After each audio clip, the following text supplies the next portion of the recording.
이민농구 TV 오신 여러분 환영합니다. 저는 스포츠조선 유동혁. 로켓더 바스켓 이동환입니다. 자, KBL 루먼 팩트 3월 넷째 주 2부 순서 한번 시작을 해보도록 하겠습니다. 1부 순서 잘 보셨는지 모르겠습니다. 자, 2부 댓글부터 소화를 하고 가도록 할게요. 예, 노조미님이 설린저가 원래 드래프트 될 때도 부상 경력 때문에 늦게 뽑힐 정도로 상위권에 랭크된 선수이기도 하고 보스턴에서 잘했지만 이 정도로 압도적인 기량을 보니까 눈이 즐겁네요. 혹시 설린저도 수비법이 나오려나요? 아니면 어떠한 레벨일까요? 반반이다. 그렇죠. 짜장반, 짬뽕반. 예. 저는 플레이오프가 그래서 너무 기다려져요. 감독님이 분명히 지금 다들 막 다른 팀들이 다 눈에 불을 켜고 분석을 하고 있을 거거든요. 예. 그 한번 좀 기다려요. 어느덧 레벨인 것도 있고, 근데 약점도 있다. 분명히 있죠. 예. 그래서 어떤 테스트를 해볼 텐데, 뭐 일부에서 저희가 잘 많이 말씀을 드렸지만 해볼 텐데 여기서 분석 어떤 파일법은 아니어도 이 약점을 찌르면서 왜 아따거 요 정도까지 할 수는 있다. 이렇게 좀 보입니다. 예, 그리고 트레이든 닥터 님이 네. 김진영 차민석의 투입은 팀 분위기를 끌어올리기 위한 면도 있지 않을까 싶네요. 어린 선수들이 투지를 가지고 아니 다른 선수도 자극받도록 하는 면도 있지 않을까 싶습니다. 저는 좋은 의견이라고 봐요. 그런 면 있는 것 같아요. 예. 확실히 이게 김진현 차민석이 나오면서 에너지 레벨 자체가 삼성이 좀 올라간 느낌이 들긴 하더라고요. 예. 그리고 나머지 선수들의 움직임도 좀 더 이제 절실해졌다 그래야 되나? 이게 좀 추상적인 표현이긴 하지만 그런 부분들이 좀 보여요. 그래서 이제 활동력 자체가 좀 극대화되는 그런 측면들이 있고, 그래서 이상민 감독이 지금 뭐 스몰 라인업 그리고 이제 그 전통적인 어떤 그 빅 라인업 뭐 사용을 하는데 이 부분이 최근에 효과를 보고 있는 부분도 김진영, 차민석의 투입이 그런 어떤 분위기 세신의 측면을 만든 부분은 있다. 이렇게 보입니다. 예, 그리고 모상욱님이 KBL에서 동 포지션 톱순위 든 선수 FA 영입할 때 같이 뛰게 해줬는데 소프트 캡에 대해서 알고 싶습니다. 셀러리 캡이 초과되면 얼만큼 구단들은 더 쓸 수 있나요? 이게 지금 이제 KBL이 원래는 하드 캡이었잖아요. 네. 원래는 하드 캡이었는데 이제 오는 2021, 2022 시즌부터 이제 그 초과하면은 초과금만큼 이제 이거 일종의 뭐 이제 유소년 농구 발전 기분을 내는 이제 이런 식으로 바뀌었는데, 설명을 드리면은 셀러리 캡 초과는 얼마든지 가능합니다. 그 액수에 제한은 없어요. 무한정 가능하고요. 다만 이제 유소년 발전 기금 내는 건 어느 정도를 내느냐. 셀러리 캡의 10% 이하로 초과했을 때는 초과금의 30%. 그러니까 예를 들어서 1,000만 원 뭐 초과했다. 그러면은 300만 원 내는 그렇죠. 거죠. 예, 그리고 10에서 20%, 셀러리 캡이 10에서 20% 사이 초과했을 때는 초과금의 40% 내고요. 그리고 셀러리 캡의 20% 이상을 초과했을 때는 초과금의 50%. 예, 요렇게 냅니다. 예, 요렇게 좀 정리를 해드리겠습니다. 네, 예. 그러면 KBL 루먼 팩트 2부 순서, 자 KCC, 삼성, 그리고 DB, SK, LG 순으로 한번 가보도록 할게요. 자 KCC부터 가보도록 하겠습니다. 예, KCC 현재 이제 34승 16패 1위 달리고 있고요. 지난주 SK에 졌지만 LG전을 잡았고 이제 자력 우승에 1승만을 남겨두고 있는 상황입니다. 그렇습니다. 예. 자, 그리고 이제 최근에 이슈가 외국 선수 교체를 결국은 단행했죠. 네. 예, 타일러 데이비스를 지금 교체하냐 마냐 약간 이런 기록이 있었는데 결국에는 데이비스는 미국으로 돌아갔고 조 알렉산더를 대체 선수로 영입을 했습니다. 예. 이 선수에 대한 평가도 지금 심상치가 않습니다. 뭐 이상민 감독이 그런 얘기를 했어요. 창원 경기 전에 이제 인터뷰에서 그 조 알렉산더를 예전에 이제 자기가 미국 유학 갔을 때 봤는데 사실 이 선수밖에 안 보이더라. 그때 당시 그만큼 엄청난 어떤 자기는 임팩트가 있었었다라고 얘기를 했고 굉장히 농구를 잘하는 선수다. 좀 이렇게 얘기를 하더라고요. 예. 그러니까 이 선수가 2008년 드래프트 1라운드 8순위입니다. 네. 예. 그 2008년 드래프트가 막 이제 KBL 팬분들도 아시는 이름이에요. 데릭 로즈, 그렇죠. 막 러셀 웨스트브룩 그렇죠. 이런 선수들이 나왔던 드래프트고 네. 그 쟁쟁한 드래프트 8순위를 뽑혔을 정도로 네. 이 선수도 그 기본 이름값이 상당한 선수거든요. 네. 그리고 이 선수가 NBA에 와서는 사실은 한 1년 반만 뛰고 이제 NBA를 떠났는데 네. 운동력으로 굉장히 유명했어요. 그 뒤에는 이제 막 여러 리그에서 뛰었고 제일 최근에는 이스라엘 리그에서 뛰었는데 제가 알기로 오기 전에 이번 시즌 이스라엘 리그에서 이스라엘 출신 선수 중에 연봉이 2위였던 걸로 알아요. 그 정도로 이 선수 몸값 자체가 굉장히 높게 형성이 되어 있는 그런 선수고, 이제 사이즈가 한 2m 5cm에서 6cm 정도의 운동력도 상당히 좋고 제가 알기로는 좀 수비력이 상당히 좋다. 네. 이런 평가를 받고 있는 걸로 알고 있습니다. 그렇죠. 예. 그런 점에서 보면 이제 KCC하고 어떤 팀 색깔은 좀 잘 맞는 그런 편이라고 볼 수가 있고, 라거나 선수가 수비에서 고전을 할 때 이 선수를 투입을 하면서 골밑 경쟁력을 유지하고 수비를 좀 더 강화할 수 있는 그런 모습들이 보일 수가 있고, 그래서 KCC는 기본적으로 조 알렉산더 선수 지금 이제 자가격리 중이거든요. 이제 끝나고 나서 이제 뭐 뚜껑을 열어보면 이 선수가 어느 정도 이제 그 기량이 나올지를 보일 텐데 일단 기본적으로는 KCC 어떤 골밑 수비가 더 좋아졌다라는 부분들이 있을 수 있고 KCC가 이 선수를 갖다 영입을 하면서 아 정말 우승 경쟁에 완전 올인을 했구나 플레이오프에서 이런 이제 의미가 있는 것 같아요. 예, 결국에는 이제 이 팀은 이제 4강 직행을 하게 될 텐데 뭐 이제 밑에 순위가 어떻게 될지 모르겠지만.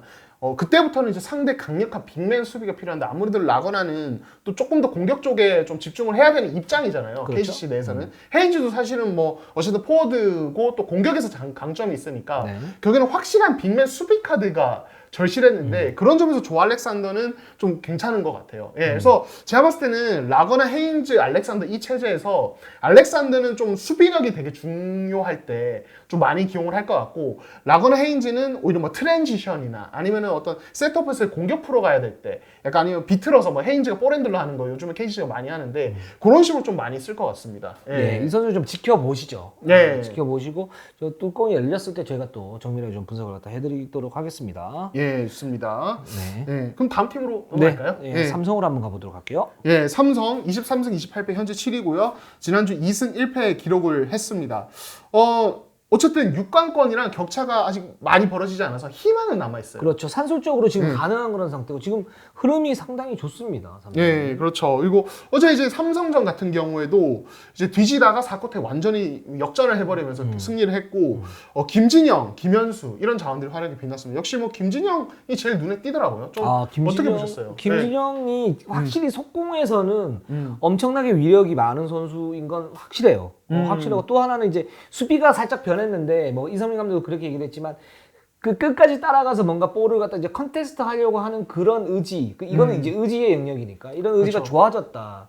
그리고 이대성 선수를 마크를 하면서도 자신의 어떤 공격까지 이제 해주는 그러니까 개인적인 어떤 공수 밸런스가 좀 좋아진 그런 부분들이 있다라는 부분에서 상당히 좀 긍정적이라고 생각이 들고 그러니까 이런 점에서 김진영 선수의 어떤 그 출전 기회를 갖다 늘리는 거는 삼성 입장에서는 아까도 말씀하셨지만 뭐 김진영이나 차민석 들어오면서 팀 분위기가 사실 그 전까지 좀 고착화되어 있는 그런 모습들이 있었는데 이게 로테이션을 활발하게 돌리면서 주전과 백업 사이에서 어떤 갭이 좁아지고 그 사이에서 이게 경쟁 효과라고 생각이 들거든요. 그런 그쵸. 부분들이 좋아졌다라는 생각이 듭니다. 예. 그리고 이제 김진영 본인은 좀 이렇게 얘기하더라고요. 그러니까 수비가 달라졌다. 이제 유독자 말씀에 그 의지가 달라진 부분이. 그러면 이게 디테일하게 왜 달라졌을까? 계기가 뭘까? 이렇게 좀 이제 물어보니 김진영 선수 이렇게 얘기하더라고요. 그러니까 예전에는 본인이 이제 처음에 데뷔했을 때는 내 공격 안 풀리면은 다음 공격에서 꼭 넣어야지 약간 이런 식으로 생각했다면 이게 마인드가 좀 바뀐 게 공격 안 되면 약간 이제 수비로 가겠다는 생각을 하는 것 같더라고요. 그러니까 자기가 뭐 이제 세트 오펜스에서 뭐 좀 허무하게 공격 실패해도 그 다음에 수비 집중력이 좀 유지되는 쪽으로 가는 것 같은. 그러니까 어떻게 보면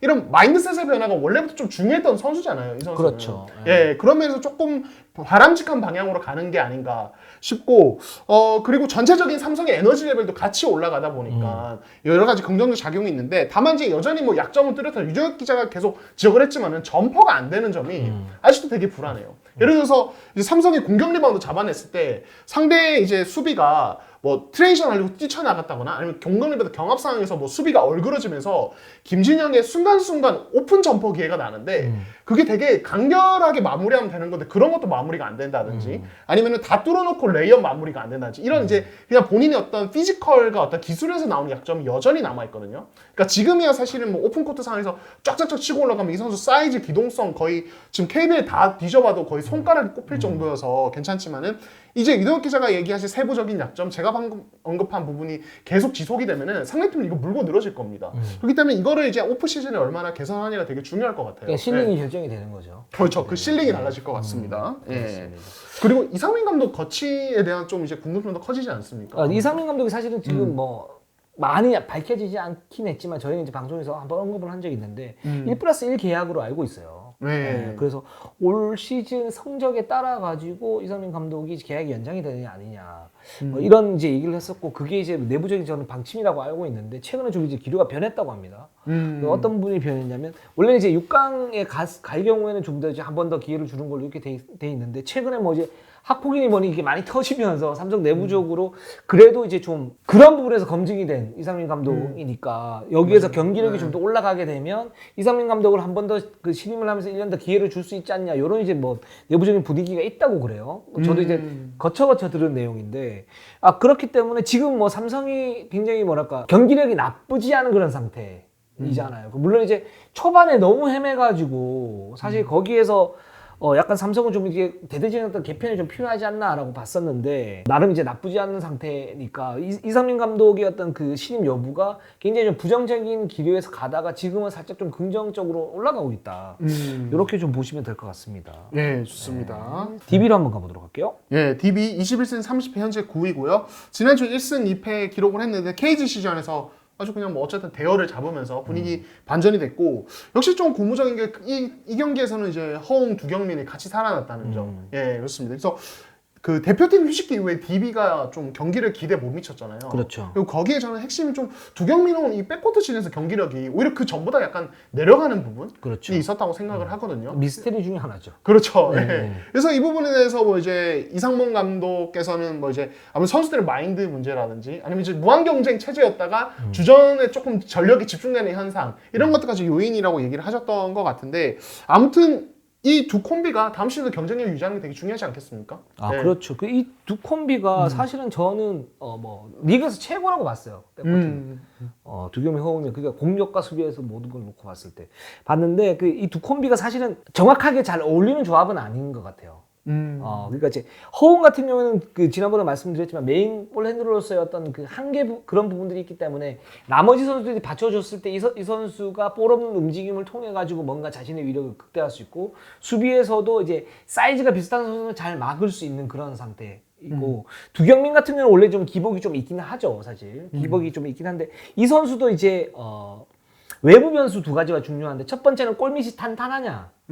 그래서 스크린을 잘 쳐주느냐. 그러면 이 선수는 리그에서 어떤 최고 슈터치를 가지고 있기 때문에 폭발력이 생길 수 있는 거고. 근데 단 스크린이 탄탄하지 못하게 되면 이 선수도 슛 셀렉션이 좋지가 않기 때문에 여기에서 슈팅의 어떤 효율성이 떨어지게 되는 거죠. 그렇게 되면 이 선수 기복이 좀 더 심화되는 거고. 또 두 번째는 기복을 얘기를 할 때 두 번째는 이제 벤치에서 했던 자원이 이 두 선수를 어느 정도 메워줄 수 있다. 5분에서 한 10분 정도. 이게 왜 중요하냐면 두경민이 자신의 어떤 역할을 못할 때 잠깐 쉬어주고 다시 나오게 하는 게 저는 굉장히 중요하다고 보거든요.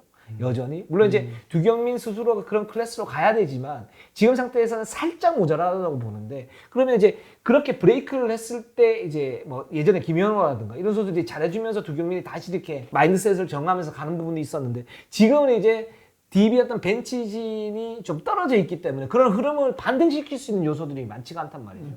그렇기 때문에 이런 그 기복이 좀 심화되는 거 아닌가라는 생각이 들고 이 두 선수가 스스로 잘하는 것도 굉장히 중요하고 뭐 그 부분은 당연히 비시즌 때 보강을 해야겠지만 전체적으로 저는 DB가 벤치가 어떻게 보강이 되느냐. 그러니까 FA로 수혈을 할 것인가 아니면은 기존에 있는 신인 선수라든가 나카무라 다이치라든가 이런 선수들이 올라오면서 뭔가 건전한 경쟁 하면서 두 콤비가 한 30분 뛰고 나머지 선수 10에서 15분 정도 이렇게 나눠 먹을 수 있는 그런 이제 체제를 만드느냐 이 부분이 다음 시즌 DB의 어떤 경쟁력을 좌우할 거라고 생각이 듭니다. 그래서 저도 이제 시즌 막판에 타이치, 이준희, 이용호 이 세 명이 좀 어느 정도 조금이라도 스텝업을 더 하면서 시즌 마무리하는 게 되게 중요하다고 그렇죠. 예리한 지적이에요. 보거든요. 그래서 이준희 어떤 기용 시간이 좀 늘어나는 부분도 있고 이상문 감독께서도 계속 이제 언급을 많이 하시는데 근데 타이치 같은 경우는 좀 어떻게 보셨어요? 이번 시즌 뭐 체력 문제도 되게 많고 왜냐하면 이제 일본 B리그와 이쪽에 이제 이상문 감독이 얘기하셨지만은 경기 숫자가 워낙 차이가 많이 나고 이동 거리도 굉장히 길다 보니까 좀 힘든 부분이 있잖아요. 이 선수는 국내 선수로 치면 국내 선수 프로 1, 2년 차 유망한 선수, 잠재력 높은 선수인 건 맞다. 그리고 다른 점은 어떤 점이냐면 기본기가 확실히 좀 탄탄하긴 해요. 그 왼쪽으로는 쭉 돌파가 다 되고, 그렇죠. 그리고 패싱 센스가 괜찮기 때문에 피켓롤이나 팝에서 어떤 그 뿌려주는 패스가 되고 신체 조건이 괜찮고, 그러니까 이제 잘할 수 있는 조건들은 갖추어져 있는데 문제는 이 선수 역시 이제 신예로서의 어떤 그런 약점들이 있는 거죠. 특히나 이제 일본 같은 경우에는 스케줄이 그렇게 빡빡하지 않고 비시즌의 훈련을 체계적으로 못 하다 보니까 체력적인 부분에 부담감이 굉장히 좀 많은 것 같고 그게 저는 첫 번째 같고 게다가 하드콜이기 때문에 그런 몸싸움도 굉장히 치열하지 않습니까? 이런 부분에서 나오는 어떤 한계 부분들이 있는 것 같고 이거는 이제 비시즌 때 노력을 하면은 채워줄 수 있는 부분이고 그리고 지금 정신적으로 좀 힘든 시즌 이긴 하다. 일본 같은 경우 이제 한 번씩 왔다 갔다 하면서 리프레시를 할 수 있잖아요. 근데 지금 코로나 상황이기 때문에 이제 그 부분도 안 되고 하니까 뭐 그런 부분에서 이제 정신적인 어떤 변수가 생길 수 있는 거죠. 근데 이 선수가 유망한 선수인 건 맞는데 그래서 성장통이 있다. 좀 이렇게 말씀드리고 싶어요. 예, SK로 한번 넘어가 보도록 하겠습니다. 예, 현재 SK 21승 29패 8이고요. 지난주 1승 1패 기록을 했습니다. KCC 잡았고요. 전자랜드전에 패했습니다. 자, SK가 이제 지난주에 저희가 뭐 안영준의 어떤 비중 아니면 안영준 실험 이런 것들을 하고 있다고 말씀드렸는데 결국에는 이제 다음 시즌에 어떻게 되느냐 이 교통 정리하면서 밸런스를 어떻게 맞추느냐 이게 되게 중요하지 않겠습니까? 김선영, 최준용, 안영준. 예. 그러니까 안영준을 전면에 내세운다라고 했던 그 실체는 뭐냐면 뭐 핵심은 그거죠. 그러니까 최준용은 믿기가 힘들다 지금 상태에서는. 그럴 수밖에 없는 그런 상태죠 지금 상태라면. 그쵸. 그게 왜 그러냐면 뭐 여러분들 잘 아시다시피 이제 그 외적으로 어떤 그 이번에 뭐 사고도 좀 쳤고 그렇죠. 예. 그리고 이제 그 부상 이후에 이제 재활을 할 것이고 거기에 따른 이제 롤을 갖다가 맡겼을 때 어떤 마인드셋 어떤 그런 문제점들이 있기 때문에 만약에 다음 시즌에도 그렇게 되면 이 SK가 올 시즌처럼 또 무너지게 되는 거죠 시즌 플랜 자체가. 그렇기 때문에 근데 대신에 이제 좋은 대체제 좋은 보완제 혹은 그 이상이 될 수 있는 안영준이 있다라는 거죠. 네. 그렇죠. 그래서 김선영과 안영준을 전면에 내세우면서 원투펀치, 그러니까 안영준에게 어떤 특정한 롤을 부과를 할 것이고, 그러면 공수 밸런스를 이 두 선수에 맞게끔 맞출 수 있고, 거기에 외국인 선수를 갖다 세팅을 시키면 되니까. 근데 거기 이제 최준영 플러스 알파 개념으로 이 선수가 있었을 때 어떤 수비나 구준일 이런 부분들에 대해서는 뭐 여전히 잘하는 부분도 있고, 동포지션 대비 스피드와 높이가 좋은 부분이니까 그렇게 맞춰가겠다는 거죠. 즉 이제 올 시즌 전에는 SK가 사실 최준영에게 좀 더 많은 롤을 부여를 해서 김선영과 최준영 여기에서 원투펀치를 만들고 그 중심으로 가고 안영준이 플러스 알파였다면 이제 그렇죠. 이 역할이 바뀌게 된 거죠. 역할이 그렇죠. 바뀌게 되니까 최준영에 대해서는 그러면 적당한 뭐 트레이드 카드가 있나 이렇게 좀 기웃거려 보고 그런 루머가 또 생기는 거고 그런 상태라고 보면 될 것 같아요. SK가. 예. 그러니까 이게 돌이켜 보면 최준영이 데뷔 이후에 어떤 만족할 만한 어떤 시즌, 경기력도 그렇고 어떤 시즌 전체를 치르는 과정에서 건강하게 치른 그런 시즌이 몇 시즌이나 되냐 하면 사실은 막상 돌이켜보면 그렇게 많지가 않아요. 네. 그러니까 지난 시즌이 어떻게 보면 가장 좋은 시즌이었고 건강하게 잘 소화하면서 경기력도 거의 최상이지 않았습니까? 여기에는 뭐 자미로니와의 뭐 시너지 효과도 저는 있었다고 생각을 하는데 네. 그러니까 문경 감독이 되게 많이 언급하는 중에 뭐냐면은 비시즌의 어떤 개인 관리 그리고 훈련을 통해서 체력적인 기반이 완성되어 있는 상태에서 뭔가를 하려고 해야 된다 선수라면은. 맞습니다. 근데 그렇지 않고 시즌 때 욕심만 부리는 선수들이 있을 수 있는데 이게 최준영이 좀 그런 모습이 있다는 얘기를 문경 감독 좀 자주 언급을 하셨었거든요. 그런 부분이 어떻게 보면은 좀 문경 감독이 최준영에 대한 좀 신뢰를 조금씩 이제 잃어가는 부분이 되지 않았나 싶어요. 반면에 안영준은 어떻게 보면 이제 코칭 스태프가 요구하는 거의 웬만하면 받아들이고 본인이 약간 그러니까 문경 감독 표현을 이렇습니다. 본인이 약간 그 말한 거에 대해서 고개를 갸웃거리면 문경 감독이 무슨 생각을 하냐면 이 선수가 약간 반항한다든지 뭐 대드는 게 아니라 내가 좀 뭔가 잘못했나? 그렇죠. 이런 생각이 들 정도로 안영준이 코칭 스태프의 어떤 요구에 대해서는 굉장히 수용적이고 본인이 잘 받아들이려고 노력을 하는 어떤 애티튜드를 가지고 있다고 하더라고. 그런 면에서 오히려 또 그런 어떤 체제 전환도 좀 이게 설명이 될 수 있는 부분이 아닌가 그렇게 생각을 합니다. 물론 이제 뭐 생활이나 이런 거 중요하죠. 근데 제일 좋은 건 뭐냐면 결과를 놓고 출전 시간을 조절을 하면 될 것 같아요. 그렇죠. 그러니까 이제 롤을 맡기고 그 롤이 예를 들어서 퍼포먼스 100%다 또는 그 이상이 된다. 그러면 그 선수 많이 쓰면 되는 거고요. 그렇지 않으면 빼면 되는 거고요. 그렇죠. 네. 그렇게 가면 될 것 같습니다. 자, LG로 한번 가보도록 할게요. 예, LG 18승 33패 10인데요. 지난주 1승 2패 기록했는데 만만치 않았습니다. 예, KCC도 사실 이관이 없는 상태에서 치렀음에도 전반에 잘 물고 늘어졌었고, 네. 예, 삼성전도 좀 이제 물고 늘어지다 진 경기였고, DB는 아예 잡아버렸어요. 확실히 고춧가루 부대의 역할을 해주고 있는데, 네. 아쉽게도 이관이가 갈비뼈 부상으로 시즌 아웃이 된 상태입니다. 그렇죠. 이관희 선수 뭐 LG 공격 선분장인데 여기에서 이제 뭐 시즌 아웃 됐다고 그래도 지금 뭐 제가 알고 있는 LG 내부에서 그 분위기는 뭐 이관이 들어오면서 이제 분위기가 완전 달라졌고 이런 부분에서 조성원 감독이 어떤 공격로가 잘 맞고 그래서 사실 조성원 감독이 처음에 들어왔을 때 FA 선물을 하나씩 줘야 되는데 보통 그런 선수가 별로 없었잖아요. 그렇죠. 네, 그래서 이관희 같은 경우는 이제 그 내부적으로 요청이 들어가 있는 상태고 아마 LG에서는 이관희 선수를 뭐 잡는 거는 여전할 것으로 보이고요. 그리고 이제 조성원 감독은 이관희 선수 들어오면서 분위기가 완전 달라졌다라고 얘기를 하는데 그게 어떤 부분이냐면 이관희 선수가 이제 슛 셀렉션이 불안하다는 얘기를 하고 있지만 LG에서 그동안 이제 좀 문제가 됐던 것은 그런 이제 슛을 과감하게 던질 수 있는 분위기 이런 부분이 좀 그렇게 많지는 않았는데 이관희 선수 들어오면서 그 분위기가 자연스럽게 형성돼 있는 그런 부분. 그리고 뭐 전체적으로 놓고 보면 전력에서의 어떤 미스매치가 많이 줄어드는 그런 부분.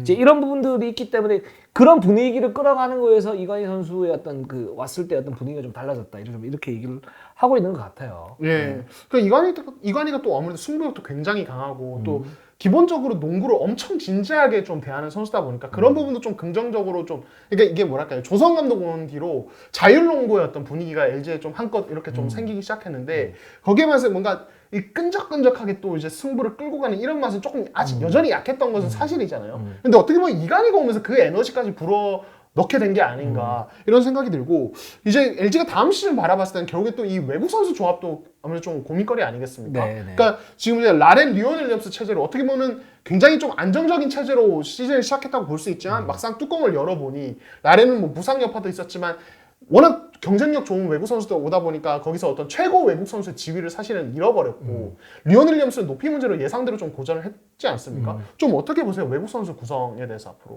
예. 지금 라렌은 사실 재계약이 좀 쉽지 않은 그런 상태고요. 그게 이제 이게 어떤 분은 뭐 부상 여파로 인해서 경기력 떨어지는 거는 인정을 하는 부분이고, 근데 이제 상대적으로 사실 지금 이제 들어와 있는 그 외국인 선수가 수준이 높은데 그 어떤 코로나 변수 때문에 그쵸. 그 이후에 또 나갈 수 있는 가능성들이 있어요. 그 몇몇 선수들 보면 뭐 NBA로 가겠다 뭐라든가 이제 벌써부터 이제 떠나려고 하는 움직임들이 보이는데 그렇게 본다면 이제 외국인 선수 수준이 좀 이제 떨어질 수는 있겠죠. 그런 점에서 라렌이 위력을 발휘하면 리그 최고 외국인 선수의 어떤 그 수준을 갖다 회복할 수도 있는 거죠. 근데 중요한 거는 LG가 지금 추구하는 공격 농구 여기에서 라렌의 어떤 기동성 그리고 스크린의 타이밍 이런 부분들이 잘 맞지가 않고 올 시즌 내내 고민을 했었는데 이런 부분들이 계속 이제 맞지 않는다는 그런 결론이 나 있어가지고 재계약은 좀 부정적이라고 저는 얘기를 좀 들었고요. 그리고 리온 윌리엄스 같은 경우는 2옵션으로 사용을 했을 때 굉장히 좋은 선수이긴 하지만 그랬을 경우에는 이제 재계약을 하게 되면 거기다 플러스 알파를 줘야 되지 않습니까? 그쵸. 이런 부분에서 효율성이 어떤가 이런 부분 좀 고민하고 있다라고 지금 얘기를 좀 하고 있어요. 그리고 조성원 감독이 최근 그 인터뷰에서 지금 FA로 지금 눈여겨보는 선수가 있다. 아, 그렇죠. 이렇게 좀 얘기를 하고 있는데 이거는 구단 내부에서는 좀 대비긴 했는데 일단 그런 언급된 선수가 있으니까 이 선수는 누구냐면 뭐 수도권의 한 가드 선수. 이렇게만 좀 말씀 같은 거 드릴게요. 네, 좋습니다. 오늘 방송은 여기까지 하겠습니다. 저희는 항상 최선을 다하겠습니다. 네이버, 유튜브 구독, 좋아요, 알람. 감사합니다.